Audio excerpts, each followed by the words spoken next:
to keep supporting them. Thank you, ma'am. Yeah. Ma'am, can you start, ma'am? Yes, sir. Yeah. Okay.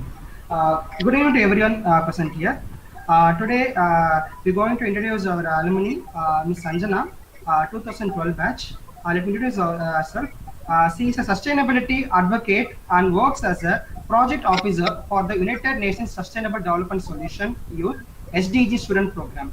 She is pursuing her PhD in environmental engineering at Tsinghua University, Beijing, where she holds office as international student ambassador since 2016. She primarily researches on the water environment and has been instrumental in designing and implementing low-cost domestic-scale drinking water projects for low-income groups in China and Cambodia. She has worked extensively on river water quality and sponge city elements in China and has designed biochemical reactors using industrial waste to treat nitrate, phosphate, and organics. She has worked on social, environmental, poverty alleviation, eco-touristic, and governance-related projects in over 20 cities of China and was awarded the Outstanding Graduate Award for the 2016 cohort by Tsinghua University on the basis of her academic caliber and social work during her master's study. She has represented the Indian delegation at international youth conference like the UNFCCC, the Shanghai Cooperation Organization, on the basis of the more academic caliber and change conference and the UNEP Basel Academic Convocation. She is a 2020 campus finalist of the Global Health Prize Challenge and the Unitas SDG Hackathon. She believes in promoting youth participation in SDGs and works as conference organizer with the International Water Association and the Young Water Professionals India. I welcome Sanjana. Now I request Ms. Sanjana to take over the presentation. Thank you, sir, for the kind introduction. So I'll just get started by sharing my screen.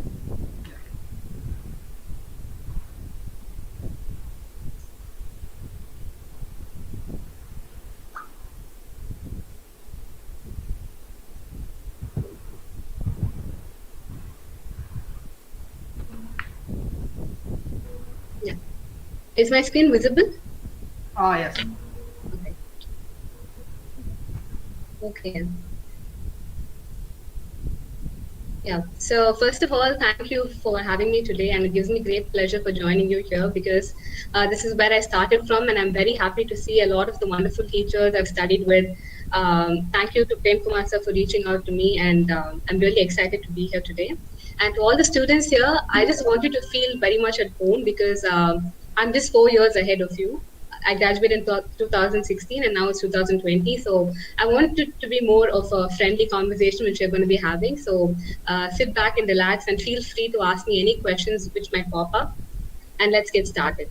So I'm going to call today's presentation Engineering and Youth Leadership because, we're all engineers and some of us might want to get into leadership. But a lot of us believe that when you are into engineering, it might not be so easy to get into leadership.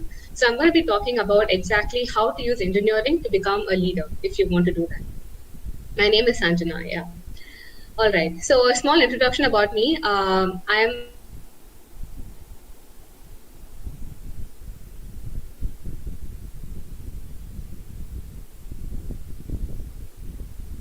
a question which I get asked a lot of times is, I started off in Chennai and then I went to Beijing and now I'm in an international organization. So a lot of people ask me how this switch has been possible. So for those of you who might not know about these three places, all of you know about Rajalakshmi because we're all from there. But coming to my university, so my university is ranked number 16 globally by QS Quad rankings and 23rd by Times Higher Education. And it's ranked number 7 in the world for environmental engineering. And coming to SDS and Youth, it is an initiative of the United Nations Sustainable Development Solutions Network. So these are pretty big names, and I want to just first talk about how I managed to get in there before I start off, because I think many of you will be in a similar situation as I was, say, 6 years back. Yeah. So the first thing which I think really helped me from going from Rajalakshmi to my university was, I think, when people recruit students, they're really interested in seeing what you have done rather than what you say.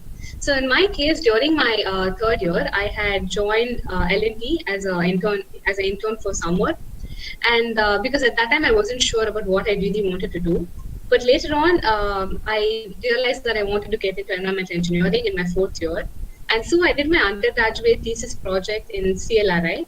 I think that really helped me to bridge this gap, because when I had to apply, I had to write a statement of purpose, and I also had to an interview. And so it's really important to figure out what you want to be in future and start building your profile.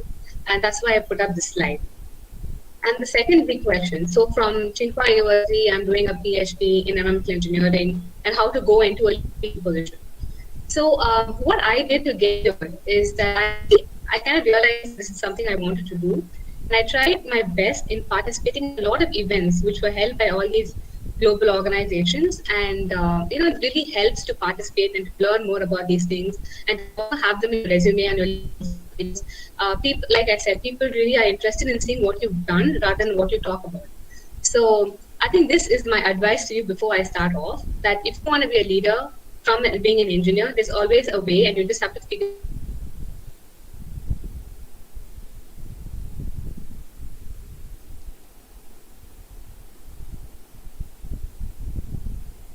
see, I put up a picture saying RISE. So RISE was one of the first projects I worked on, and I think that was very instrumental for me in coming along with this journey. So I want to spend my day today talking to you about RISE and what I've done there and what RISE does. So RISE stands for Rural International Student Exchange, and it is a student organization which was started in Tsinghua University. I've put a lot of pictures here about what we did in the site. So we basically built a biosand filter. And you can see in the picture on the left, that's a picture of me with the biosand filter, which we built. And I'll be talking to you about all the details in the upcoming slides. So, like I told you, we started off as a group of students. So when you want to start a new project, there are a lot of things you need to consider. And anybody can do anything. It's not like you have to have certain backgrounds or, any experience to do it. All you need to do is you need to keep your eyes open and observe the problems and issues around you. So that is step one, which we did in RISE. And the second thing is to identify your strengths and weaknesses. Like I told you, we were just a group of students. So when you want to start off something as big as a project, it becomes very important to see what you can do and also what you cannot do.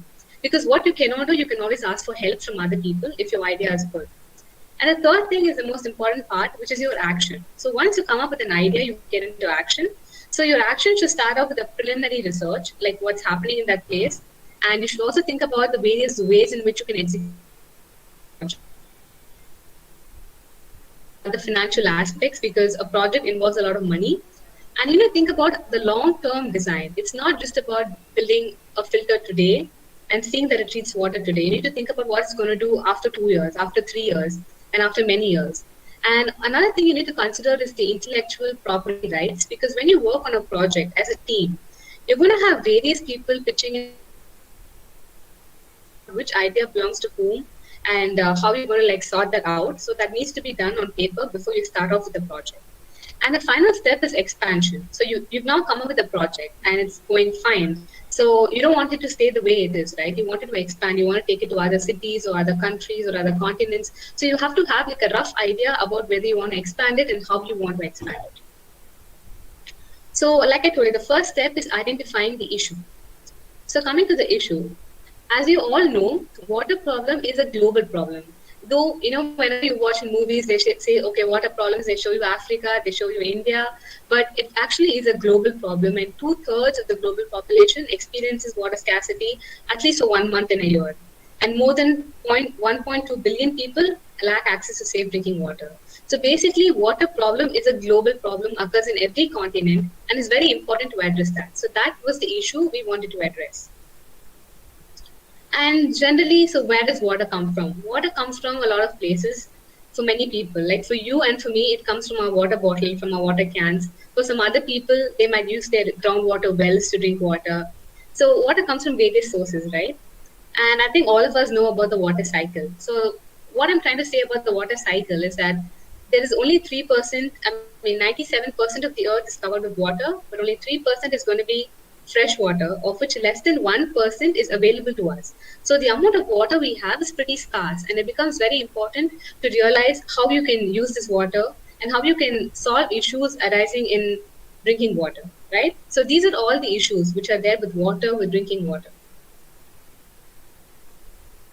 Yeah, so why I put up this slide is because I wanted to understand that though in countries like our country, we normally use our groundwater for most purposes. So we have our groundwater, we have our motors which pump in the water to our overhead tanks, and you open the tap so you get water from the ground, right? But in most other countries, in developed countries especially, they do not use their groundwater. Rather, like water is supplied to them from a centralized place. So we need to be aware of how things work in various countries. So now, what happens if you do not have tap or if you do not have access to clean water? This is the big question. And so this was the issue we landed up finally. So we found out that water is a global problem and everybody has different ways in which they access water. But there are some people who do not have access to clean water. And that is the major problem which we wanted to address. So that's the global problem, right? So now I'm telling you that my university is based in China, in the capital in Beijing. So we have to concentrate on the local problem. So how do you identify the local problem? So the local problem is also has something to do with the global problem. So I'm not sure about how many of you know about arsenic, but arsenic is a carcinogen, which means that it causes cancer. So if you take a bucket of water and if you put 1 teaspoon of arsenic inside it and you dissolve it, and if someone is going to drink that water, they might die from arsenic poisoning. So arsenic is that poisonous and that carcinogenic, and it's a very dangerous chemical to have in your water. And from this map, you can see that so many countries are affected from arsenic, including India. Especially in India, West Bengal area is really affected by arsenic. And normally arsenic enters river water because, when the river flows through the sediments, it picks up arsenic and then the river water gets contaminated. And arsenic, you can see, it gets contaminated because of the flowing patterns of the river. And another way in which arsenic contaminates the groundwater is through a lot of other sources, as you can see in this figure. So on the left, you can see that, a lot of industries are going to be preparing arsenic for a lot of other purposes. So the effluents from there might leach down and enter the groundwater. Arsenic is also used in fertilizers and pesticides because, like I told you, it's really poisonous, right? So if you mix it and you spray it on your pests, the pests are going to die. And so now if arsenic is put in the pesticides or fertilizers, it's going to be taken up by the trees, and the volatile arsenic can be inhaled by human beings, or you might eat those plants and it might enter into you through the food chain. And also there are other things like volcanic eruptions and river flows through which the arsenic can enter the groundwater. So basically arsenic can enter the groundwater through various sources, and it does enter the human ecosystem through various sources as well. So what is the problem if you drink contaminated water? So if you drink water which is contaminated with arsenic, there are a whole lot of problems which can arise. And actually, when I visited Cambodia on a mission to find out about this, we literally saw people who had lesions on their hands, and it does show you external defects as well. They have black spots on their hands because they kept drinking water contaminated with arsenic. So it's a really huge problem. And in some cases, the symptoms might not be visible externally, but in most cases, you can find it happening. Yeah. All right. So now I've spoken to you about arsenic, about what it does and how bad it is, how it enters the water system. Now the next point is to understand the standards of arsenic in the world. So, when it comes to anything related to health, WHO is the standard which we look up to, right? So the World Health Organization has said that the level of arsenic in drinking water should be less than 10 microgram per liter. So microgram is into 10 power minus 6 grams. Okay, so it's it's so tiny. So you can only have less than 10 microgram per liter in drinking water. But they found out that over 20 million people in China were exposed to water which was contaminated with levels higher than this. And the province where we worked was one of the top 3 provinces in China. So another thing is that, okay, I have some clarifications to make at this point. This presentation is going to be talking a lot about things in China because my project started off in China and it deals a lot with cases in China. So that's the first thing. And secondly, don't worry. Second thing is that in India, we have one country, we have so many states, right? In China, you have provinces. like you don't have states, you have provinces. So when I say province, when I say it's a province, it's a really big province. It's as big as Tamil Nadu, right? So I'll just be getting into the details now. So now coming to the groundwater arsenic standards in China. A study found that 12% of the wells in this particular province had more than 50 micrograms per liter. So the WHO standard is less than 10 micrograms per liter. China's standard is less than 50 microgram per liter. But then they found out that 12% of the wells in this one province had so much of arsenic in it. And then they found out that the reason for this was because they use groundwater, like in India, right? Because all of us use groundwater. So this province had their groundwater contaminated with arsenic. And so the challenge here is, imagine that a river is contaminated. If a river is contaminated, what the government can do is, like they treat the river water and then they supply it through a centralized treatment plant. But if similar to what we have, like in India, in Tamil Nadu, you use your hand pump, you get like the municipal water supply, right? So that is going to get treated from the river, and then you get it to your home. But if your groundwater is going to be contaminated, how do you address that? The government can't help you with that. You have to find out a solution for each household. So this kind of method is called point of use, because in each house which is contaminated, you have to find a solution. There is no possibility for having a centralized treatment when it's going to be groundwater, right? Unless you pump out all the groundwater, it's going to be very expensive. So in this case, it's best to use a point of use filtration method. So this is my favorite slide in the presentation, because I'm going to talk to you about the beauty of this place before I go into the details, because I know that a lot of you are not familiar with China or Pingyao or Shaanxi for that matter. So let's start off with the figure on the right. You can see that I put a map, and then there's India there, and then there's China. And in China, you can see a star with Beijing. So that is where my university is located, which is where I live in China. And you can see an arrow pointing out to Pingyao. So Pingyao is the place where this whole project was based. And when I say Pingyao, I want you to understand what sort of a city, what sort of a place this is, because Pingyao is a very old place, and it's like 5,000 years old, and it's one of the oldest capitals of China. So it has a lot of historic beauty, and it's a very popular tourist destination. So I put up all the pictures of Pingyao in this slide, just for you to know how beautiful it is, and how much of touristic revenue comes into this place. And if you want to know more about this place and you're interested in knowing more about it, feel free to check out my Instagram handle, because there I have an entire story dedicated to this, and you can learn more about this place and also about the project. All right, so back to the project. So like I told you, Pingyao is a huge city. So this village where we did the project is a little bit outside Pingyao. And this village has 2,600 people, and it's a normal village like any other village in Tamil Nadu which you might find, because most people, their profession is farming, and then the local infrastructure is pretty underdeveloped. They do not have great roads or anything. It was just like normal mud roads when we went. So coming to the water problem, so this village is called Liangjiabu, and then it has like 2 major wells. So I just wanted to understand the situation in this village. They have 2 wells. So one well is on the east, and it's called the east well, and the other well is on the west, and it's called the west well. So what people do is they use this water from the well, and they bring it to their households, and then they store it in a tank, and from the tank they use it. So this is how their water supply system works for this particular village. So I just wanted to understand like where this village is. So like I told you, Pingyao is that beautiful place I showed you in the previous slide. And you can see, so this village where we went to was like about 41 kilometers away from that main city. And I just put up a map just in case. All right. So this is how their water looked. So like I told you, they have 2 wells, right? They have a well in the east, they have a well in the west, and they collect the water from these 2 wells, goes into a storage tank in the house. So this is how the storage tank looks. Like I put a picture of this cement thing. So this is how the storage tank looks. And what happens is, like I told you, the arsenic level over here is higher than 200 micrograms per liter. We know that the WHO has said it should be less than 10 micrograms. We know the Chinese standard says it should be less than 50 micrograms per liter. But this water has more than 200 micrograms per liter. And this is how the water looked. It looks slightly yellowish, right? And then they also found out that their pipes looked something like this with a lot of debris around it. So these were the issues with their water. And I also want to show you how the place looks. So again, in the previous photo, you can see that in the picture with the bucket, you can see that there's a lot of corn lying around, right?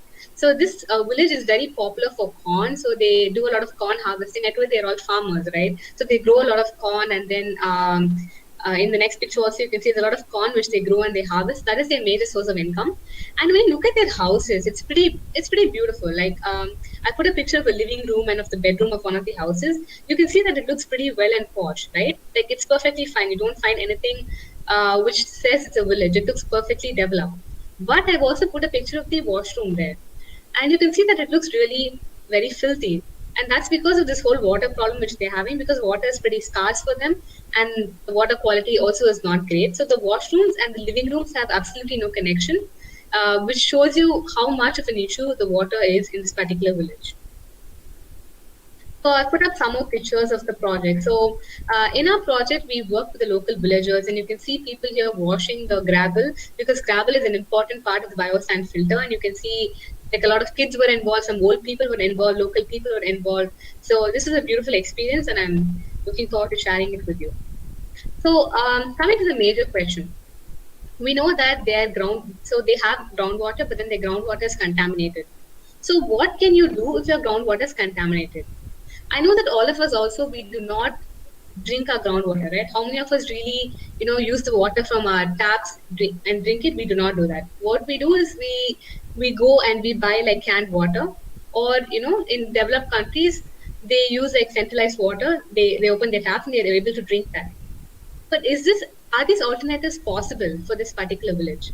It is not really possible, because like I told you earlier, these people are farmers. So it's not like they have a very good income. So each can of water is going to cost around 60 rupees per 20 liter in China, and it's going to be pretty expensive for them, right?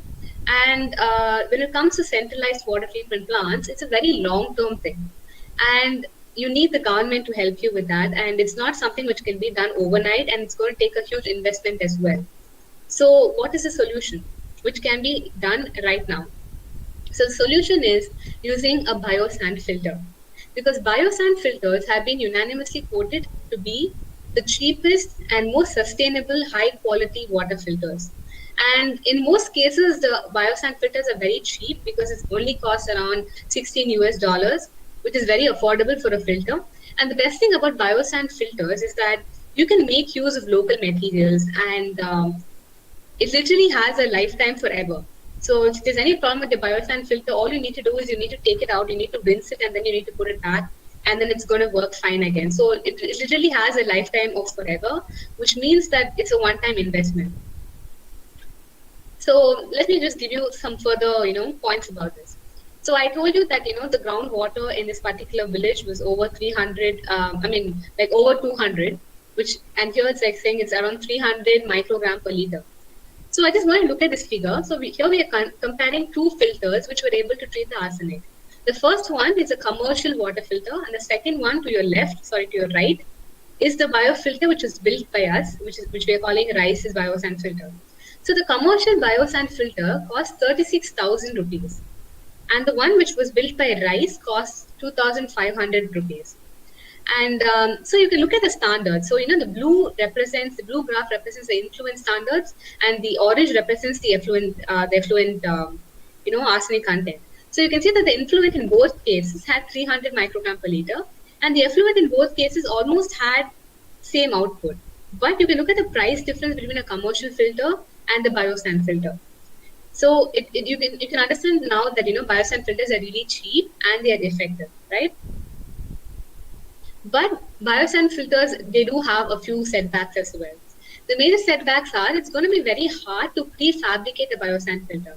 See, in the case of a commercial filter, we also have things like AquaGuard or Pureit, which we buy in India, right? So these things are already built, they're prefabricated, they come and they give it to you in your household.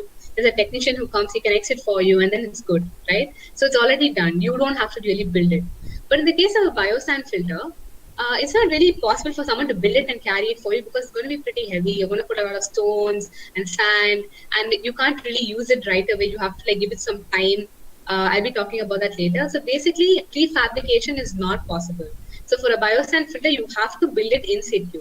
So if I want to have a biosand filter in my house, I have to have the raw materials in my house and I have to build it, right here. I cannot buy it fully packed, right?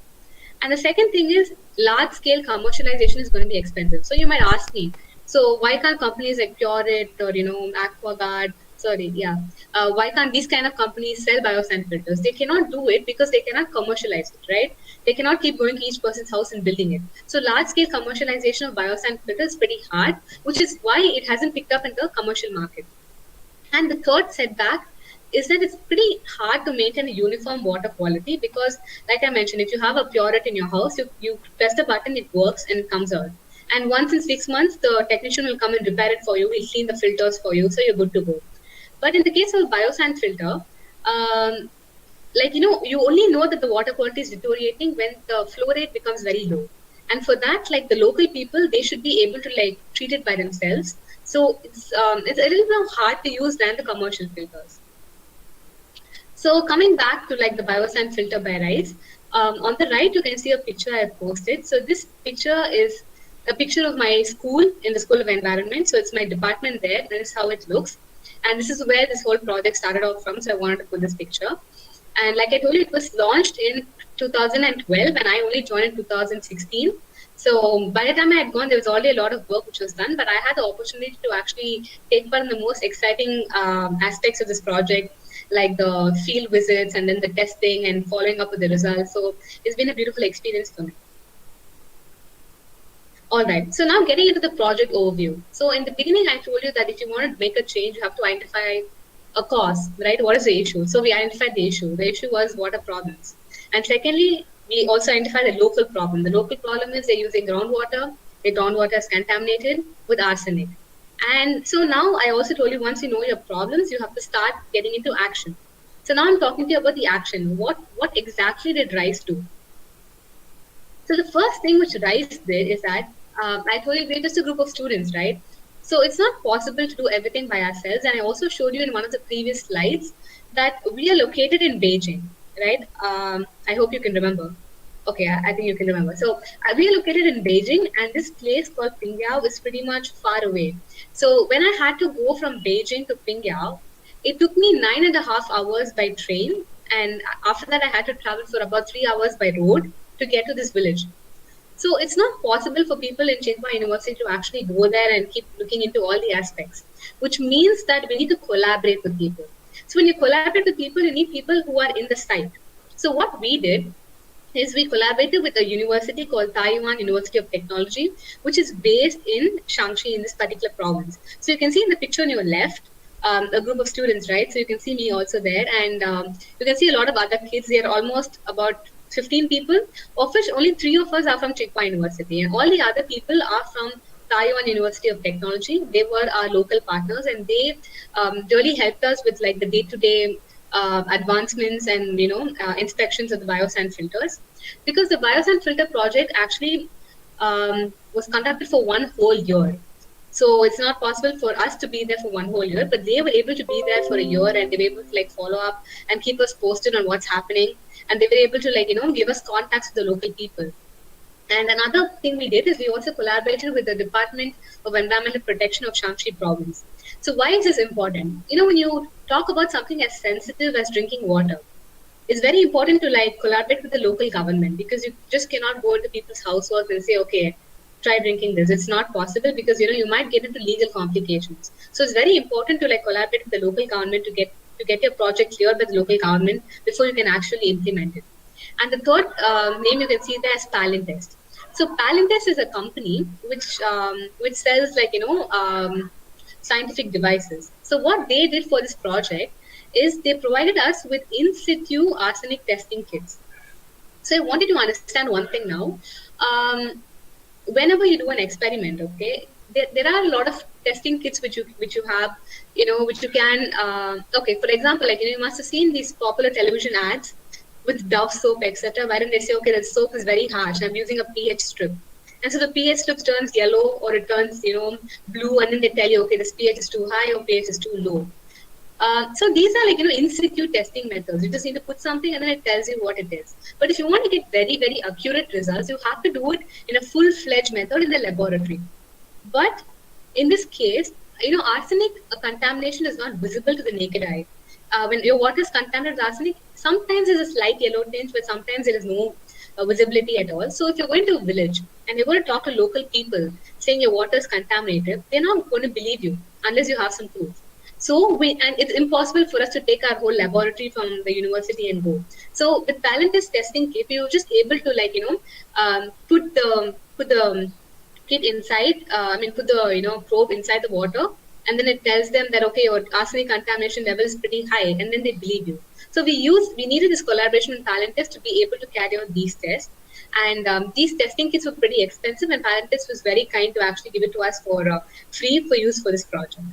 So basically, when you start up with a project, I told you need to do a SWOT analysis. You need to know your strengths and weaknesses, and you need to look into collaboration. So our strength was that we had an idea, we knew how to build a filter, but our weakness was that we could not be there in person.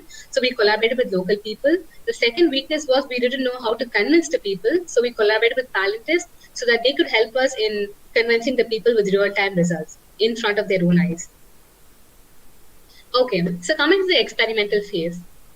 So what we did is, a biosand filter is not a very novel concept. It has been there since at least the last 100 to 200 years. So what makes our biosand filter different is that we tried various combinations and permutations to see which one is going to work out best for us. So you can see that, we tried out with 7 different biosand filters. Some of them have only 1 container. Some of them have 3 containers, etc. And inside the containers, we put different layers of sand, different layers of gravel. We use different thicknesses. We tried out many combinations to find out which is the best combination. And we actually went ahead with number 3 because as you can see in number 3, it has 2 containers. So the effluent from the bigger container goes into the second container.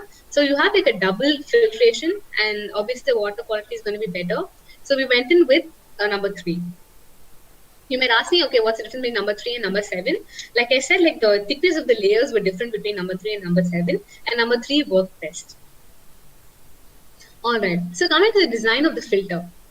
The design of the filter was that it was a 75-liter plastic, 75-liter plastic bucket.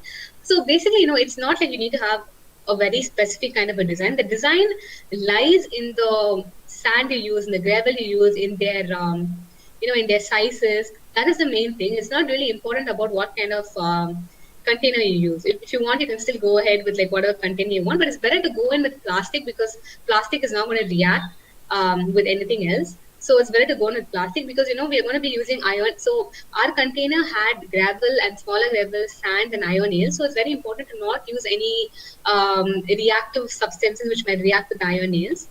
And the cost of each of these filters was about $24 US, which is approximately 1,500 to 2,000 rupees. And so what happened is Tsinghua University, we did most of the water testing. Because we wanted to this was our project. So unless we do the testing, we cannot publish it under our name. So we had to do the testing in our laboratories, but we used talent test to do the in situ testing. All right. So coming back to the problems, I've already mentioned that the water comes from the east well or the west well for this village. So now people had a big question. Is the contamination in the well or is it in the piping system? Because I told you the water comes from the well to the domestic households through the pipes. Or is the container in the house contaminated? Is that why the water looks bad? So people didn't know from where these problems are coming. And the major problems they found were that they found aesthetic problems like worms and particles and yellow color, and also they felt that the water was slightly bitter. And so then what we did is we tested the water in all 3 places. We tested it in the ground, in the well. We tested it from the pipe, we tested it in the household containers, and we found out that the problem actually was in the well itself.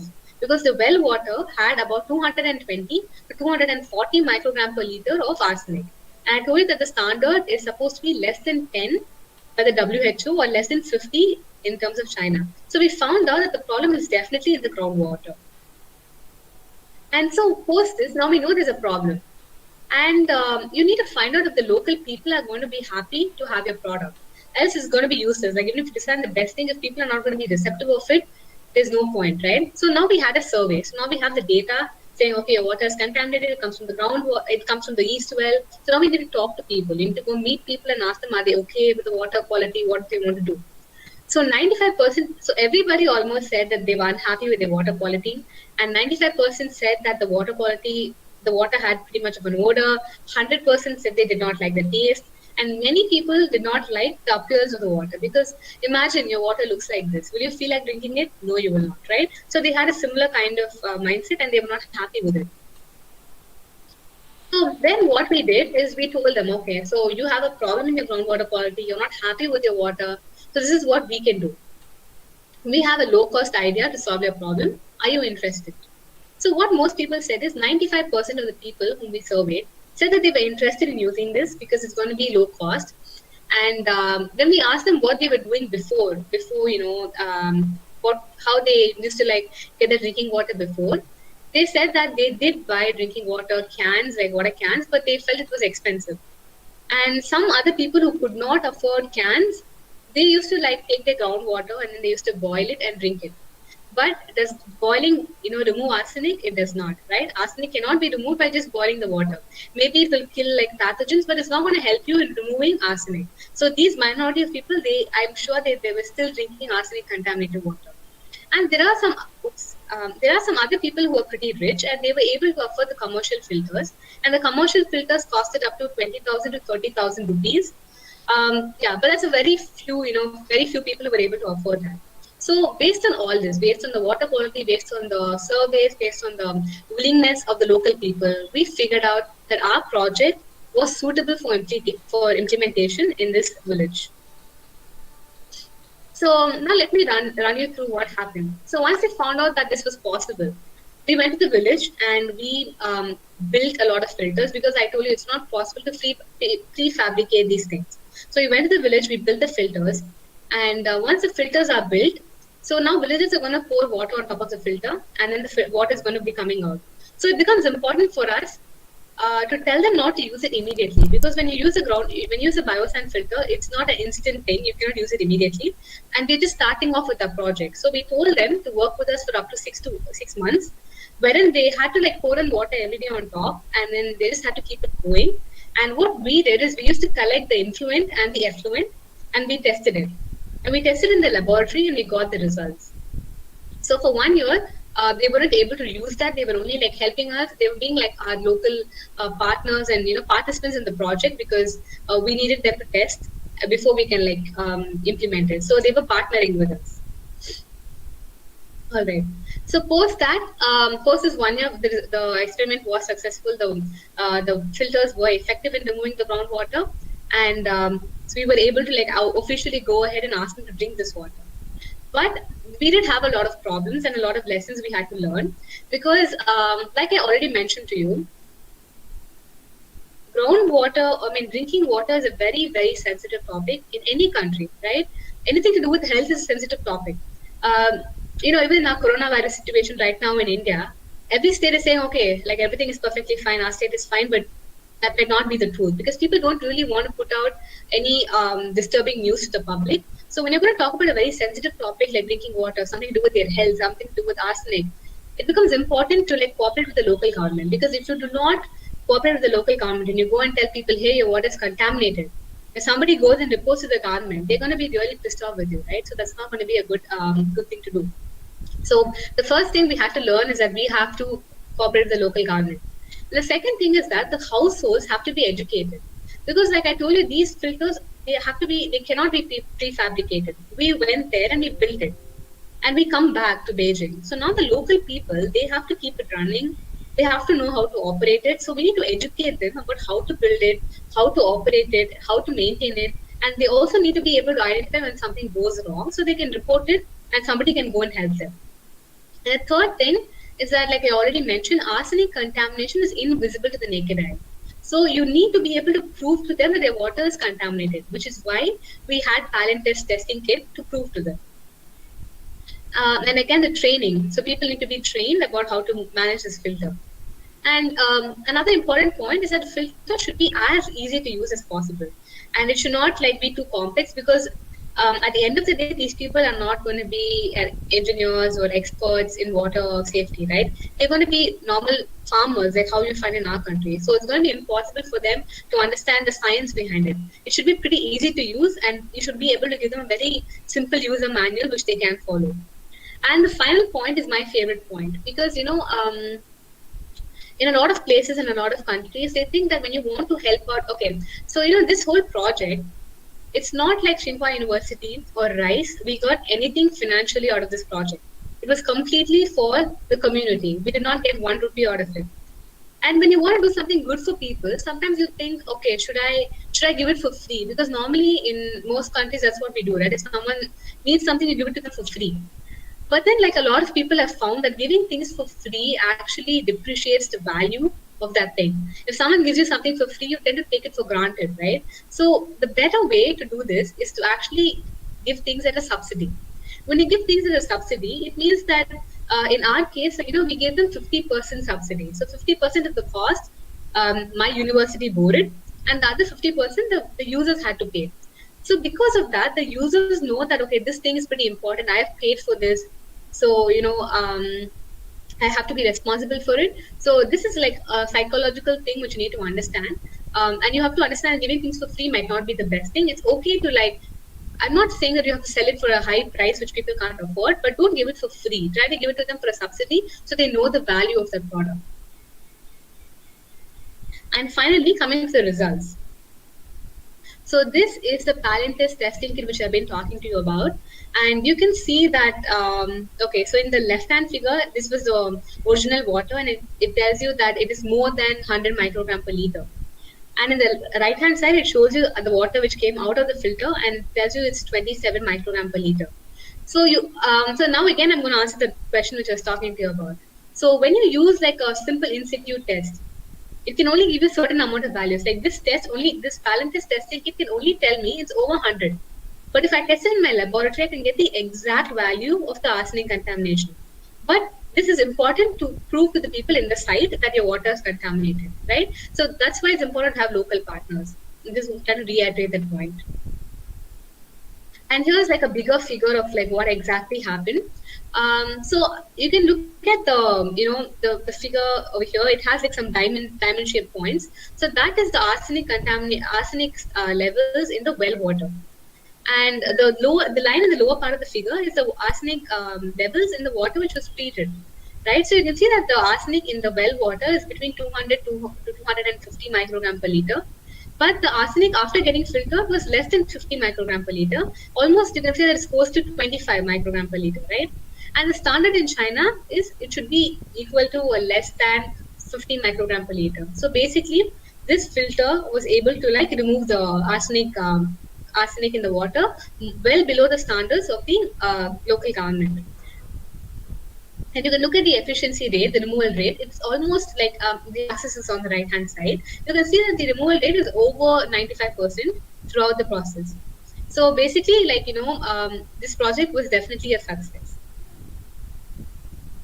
All right. So I'm just going to show you a video over here. So on the left hand side, you can see a picture of some water before treatment, and it's yellow in color. And you can see like the water when it comes out, it's like treated and pretty good. So I have a video for you over here. So this filter, we built it in Cambodia, and I just want you to see how it worked because it was very exciting to see such a thing happen. All right.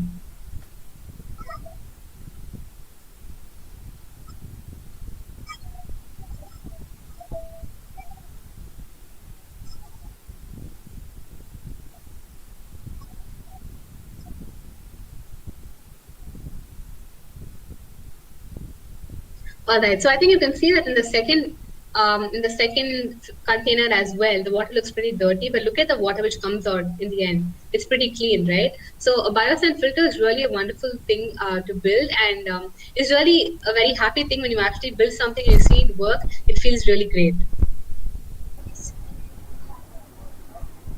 All right. Second, here's some noise.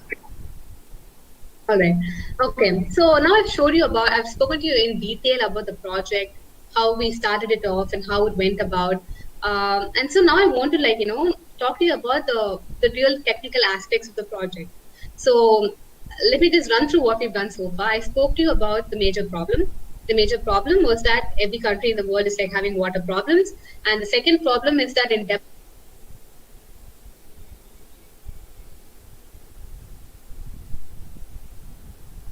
is contaminated, you have to use like a, at the point filtration method, something like a biosand filter or any kind of filter which you can use from your home. So that has been the major challenge.